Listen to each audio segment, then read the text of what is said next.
Hello everyone, hi Purvi, welcome to our personal tutor channel। आज हम लोग वसंत कक्षा 8 का 11वां पाठ पढ़ने वाले हैं। जब सिनेमा ने बोलना सीखा। चलो शुरू करते हैं ये पाठ। वैसे सभी सजीव है, सांस ले रहे हैं, 100% बोल रहे हैं।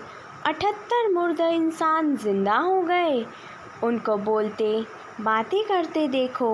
देश की पहली सवाक बोलती फिल्म आलम आरा के पोस्टरों पर विज्ञापन की ये पंक्तियाँ लिखी हुई थी। 14 मार्च 1971 की एक वह ऐतिहासिक तारीख भारतीय सिनेमा में बड़े बदलाव का दिन था। इसी दिन पहली बार भारत के सिनेमा ने बोलना सीखा था। हालांकि वह दौर ऐसा था जब मुख्य सिनेमा लोकप्रियता के शिखर पर था। पहली बोलती फिल्म जिस साल प्रदर्शित हुई उसी साल कई मुख्य फिल्में भी विभिन्न भाषाओं में बनी, मगर बोलती फिल्मों का नया दौर शुरू हो गया था।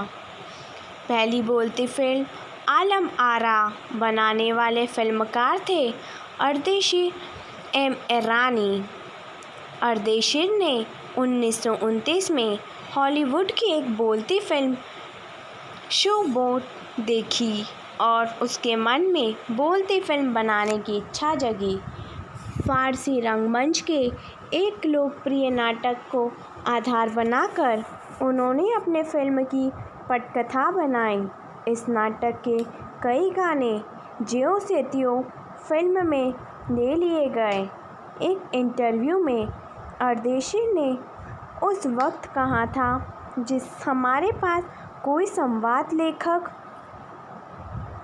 नहीं था, गीतकार नहीं था, संगीतकार नहीं था, इन सब की शुरुआत होनी थी। अर्देशीर ने फिल्म के गानों के लिए स्वयं की धुनें चुनी।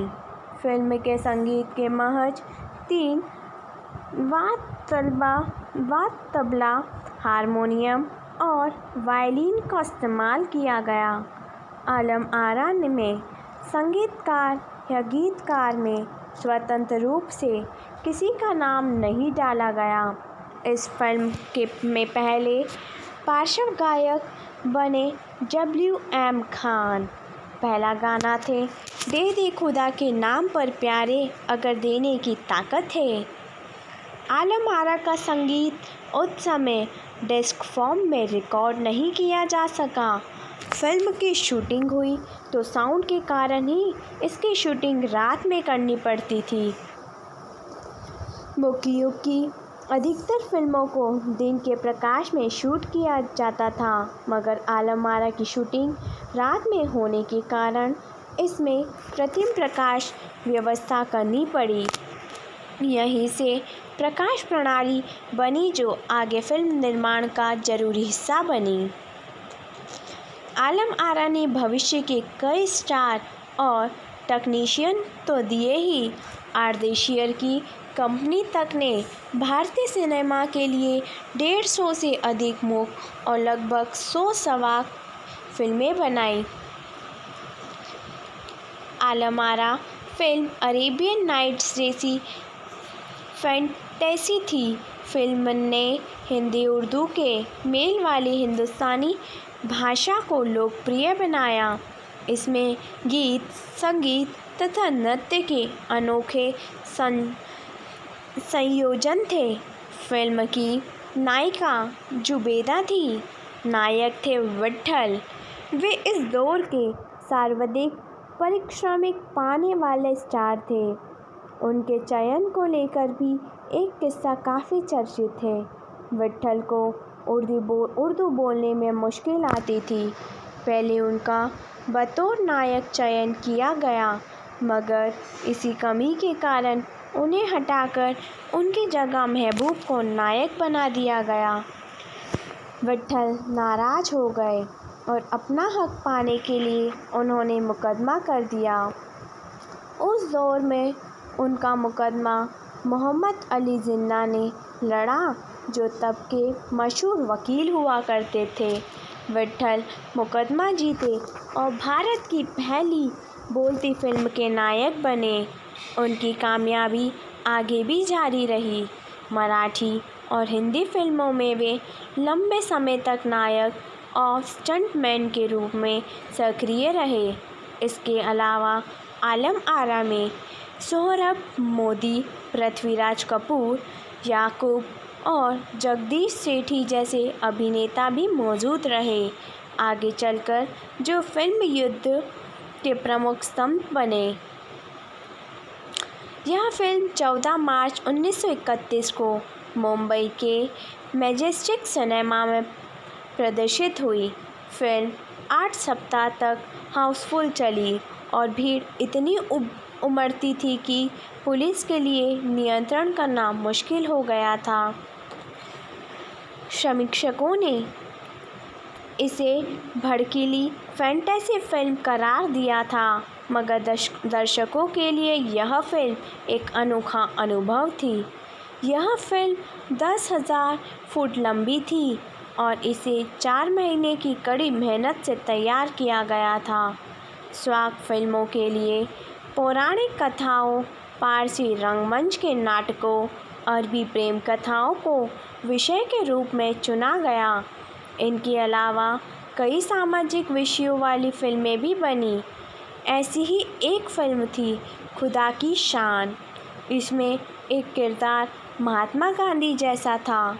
इसके कारण स्वाक सिनेमा को ब्रिटिश प्रशासकों की तीखी नज़र का सामना करना पड़ा।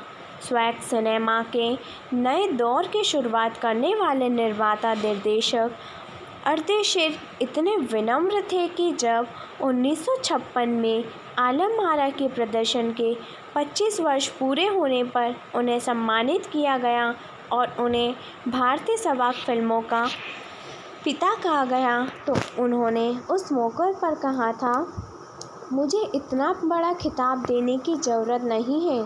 मैंने तो देश के लिए अपने हिस्से का ज़रूरी योगदान किया है।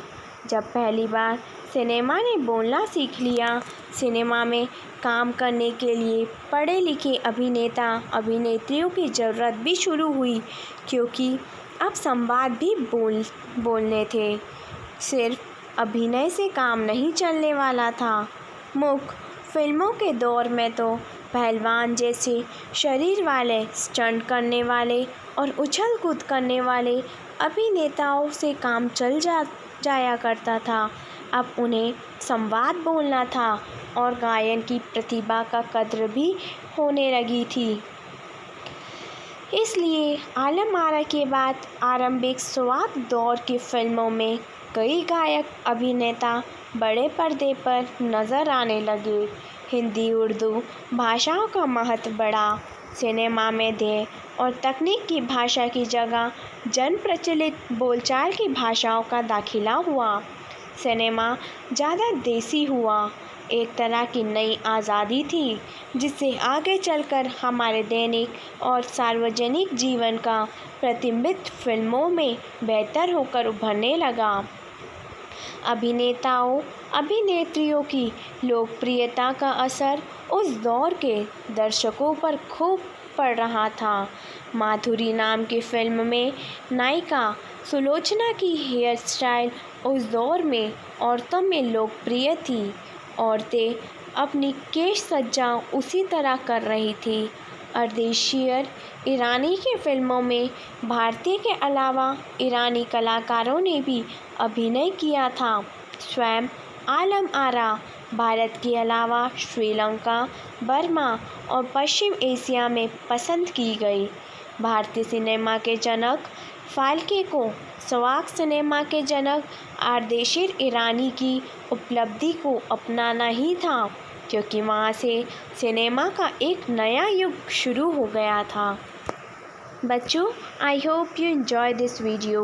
If you have any query related to this video, so please comment in comment box. Thank you.